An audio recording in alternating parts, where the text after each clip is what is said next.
3 मई 2025 को एक पति ने अपने ही पत्नी के साथ कुछ ऐसा किया जिसे सुनने के बाद आप दंग रह जाएंगे। और जहां तक पुलिस को भी इस केस को सुलझाने में पसीने छूट गए, तो क्या था इस केस के पीछे की सच्चाई, आइए जानने की कोशिश करते हैं। लेकिन उससे पहले अभी हमें आपके सपोर्ट की जरूरत है, तो उम्मीद करते हैं कि आप मुझे सपोर्ट करेंगे। यह घटना पश्चिम बंगाल के बेड़पाड़ा जिले की है, जहां बप्पन शेख नाम का एक व्यक्ति रहता था। उसकी उम्र 28 वर्ष थी और वह एक प्राइवेट कंपनी में काम करता था। एक दिन जब वह काम पर जाने के लिए घर से निकल ही रहा था, तभी रास्ते में खड़ी एक लड़की के ऊपर उसकी नजर पड़ी। जैसे ही उसने उस लड़की को देखा, वह उसे देखता ही रह गया, क्योंकि वह लड़की देखने में बेहद सुंदर थी। उसकी सुरीली आंखें, लंबे लंबे बाल। बप्पन शेख उस लड़की के ऊपर से अपनी नजर हटाना चाहता था, लेकिन वह खुद को रोक नहीं पाया।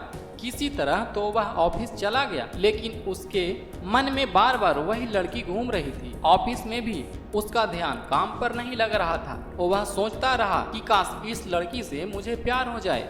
अगले दिन फिर वह उसी रास्ते से काम पर जाता है, तभी उसे वही लड़की दोबारा मिल जाती है। इस बार वह खुद को रोक नहीं पाता है और सोचता है क्यों न इस लड़की से बात की जाए। फिर बप्पन शेख उस लड़की से बात करना शुरू करता है। वह लड़की भी उससे प्यार भरी बातें करने लगती है। धीरे धीरे दोनों के बीच बातचीत गहरी होती है और फिर दोनों एक दूसरे से प्यार करने लगते हैं। कुछ दिन बीतने के बाद बप्पन शेख के मन में विचार आता है कि क्यों ना मधु खातून से शादी कर ली जाए, शायद ऐसी लड़की दोबारा ना मिले। बप्पन शेख यह बात मधु खातून को बताता है। मधु खातून भी बहुत खुश होती है और शादी के लिए हाँ कह देती है। इसके बाद दोनों लव मैरिज शादी कर लेते हैं। शादी के कुछ समय बाद उसके घर में एक बेटी का जन्म होता है। फिर वे अपने परिवार के साथ खुशी खुशी जीवन व्यतीत करने लगता है। लेकिन समय बीतने के साथ साथ सब कुछ बदलने लगता है। बप्पन शेख के व्यवहार में परिवर्तन आने लगता है। उसे शराब पीने की लत लग जाती है। वह जब भी ऑफिस से घर आता, नशे में धुत रहता और अपनी पत्नी को उल्टी सीधी बातें कहता। जिस पत्नी को पाने के लिए उसने रात दिन एक किया था, उसी के संदर्भ से अब उसे चिढ़ आने लगी।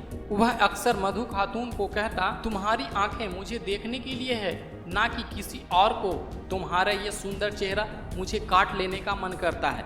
मुझे लगता है कि तेरे चेहरे पर तेजाब फेंक दूं, ताकि कोई और इस चेहरे को पसंद ना करे।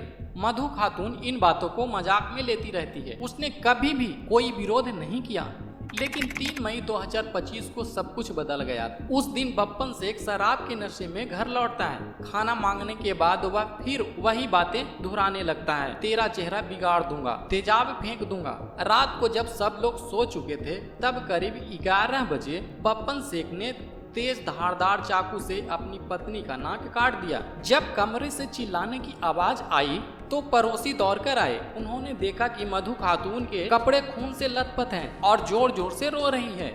लोगों ने उसे शांत कराया और उसकी नाक पर पट्टी बांधी। जब उसको थोड़ा होश आया तो बताई कि मेरे ही पति ने मेरा नाक काट दिया। कुछ देर पहले तक यहीं बैठा था। जैसे ही लोगों की आवाज सुनी तो वह भाग गया। फिर मधु खातून के परिवार को सूचित किया गया। सुबह होते ही वे आए और उसे लेकर अस्पताल पहुंचे और फिर इलाज कराया गया। इलाज के बाद मधु खातून पुलिस स्टेशन पहुंचती है। पुलिस को पहली बार में यह लगा कि हो सकता है यह घरेलू मामला का विवाद लग रहा है, लेकिन जब मधु खातून पूरी सच्चाई पुलिस को बताई तो हैरान रह गए। फिर पुलिस आईपीसी धारा 326A और 498A के तहत FIR दर्ज की। बप्पन शेख के पकड़ने के लिए पुलिस लगातार प्रयास करती रही, लेकिन वह फरार रहा। अंततः एक दिन उसे गिरफ्तार कर लिया गया। इन्वेस्टिगेशन में बप्पन शेख ने कहा, सारे लोग मेरे पत्नी को गंदी नजर से देखते थे और मुझे यह देखा नहीं जाता था। इसीलिए मैंने ठान लिया कि उसके चेहरे को इस तरह बिगाड़ दूंगा कि कोई उसे देखना भी पसंद ना करे। पुलिस यह सब सुनकर दंग रह गई और बप्पन शेख को जेल में भेज दिया गया। उधर मधु खातून को सरकारी अस्पताल में भर्ती कराया गया, लेकिन आर्थिक स्थिति खराब होने के कारण उसकी नाक की सर्जरी नहीं हो पा रही थी। सर्जरी के लिए करीब 6 से 7 लाख रुपए की जरूरत थी, जो उसके परिवार वाले अफोर्ड नहीं कर पाए। बाद में NGO और ट्रस्ट के माध्यम से पैसा इकट्ठा कराया गया और उसकी सर्जरी करवाई गई। तो अब इस केस के बारे में आपकी क्या राय है, कमेंट बॉक्स में जरूर बताएं।